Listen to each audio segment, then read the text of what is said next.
Aujourd'hui, avoir une agriculture durable, une agriculture propre, à mon avis, c'est l'avenir.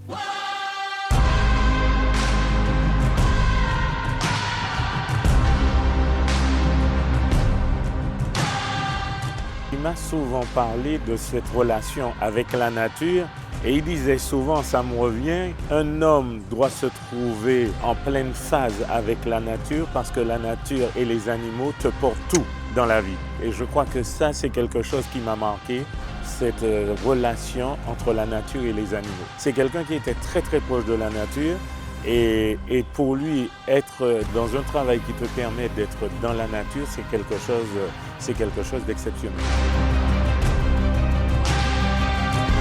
Représenter l'agriculture martiniquaise à travers ce salon international, ça permet de voir le travail accompli par les hommes et les femmes de la Martinique depuis de longues années. C'est vraiment une reconnaissance totale pour l'agriculture martiniquaise.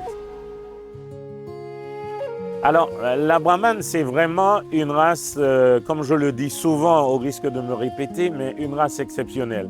Voilà une bête adaptée au climat martiniquais, voilà une bête qui a développé une résilience depuis des siècles. Et cette vache importée en Martinique vers les années 1950 nous prouve son adaptation, sa facilité d'adaptation au climat martiniquais et cette possibilité de transformer n'importe quel fourrage grossier. Et les anciens disent souvent, même mes employés, quand ils parlent de la Brahmane, ils me disent c'est en sorte de 4x4 parce que l'animal s'adapte facilement. Le troupeau que vous avez à côté de vous là aujourd'hui, c'est de l'herbe, de l'eau et on fournit de la viande au public martiniquais. Donc c'est vraiment une race résiliente, une race adaptée et je suis fier aujourd'hui de représenter cette filière agricole et notamment la filière élevage pour la Martinique au Salon international de l'agriculture. Je dirais que c'est une viande saine au départ parce qu'on a de l'herbe et de l'eau.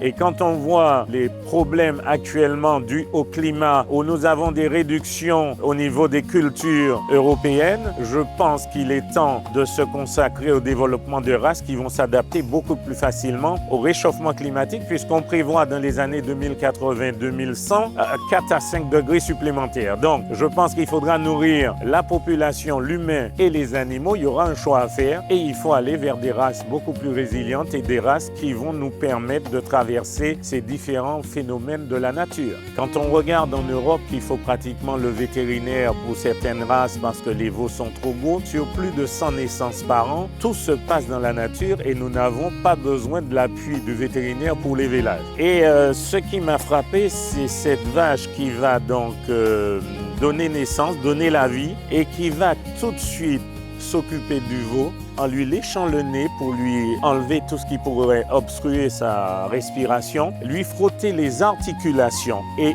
1 heure après le vélage, le petit qui va chercher la mamelle, il est déjà opérationnel pour suivre le troupeau 1h30 après la naissance. C'est assez exceptionnel et c'est ce qui m'a toujours frappé sur la naissance, quand la vache donne naissance à un veau et cette capacité, contrairement à l'humain, qui va attendre 9-10 mois avant de faire ses premiers pas, c'est cette possibilité 1 heure après le vélage de se lever et de suivre le troupeau. Ça m'a toujours frappé au niveau de cette typicité d'animaux.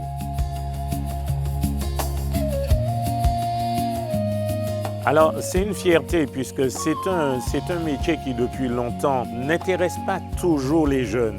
Et moi, j'ai envie de leur dire que c'est un métier très agréable parce qu'on se réveille avec les animaux, dans la nature, les oiseaux, et pour le bien-être personnel, parce que de toutes les façons, quand on regarde bien avec les embouteillages, quand on regarde l'évolution du monde, être dans la nature autour des animaux, je le conçois honnêtement aujourd'hui, il faudrait un retour de cette jeunesse parce qu'on aura toujours besoin de s'alimenter et aujourd'hui avoir une agriculture durable, une agriculture propre, à mon avis, c'est l'avenir.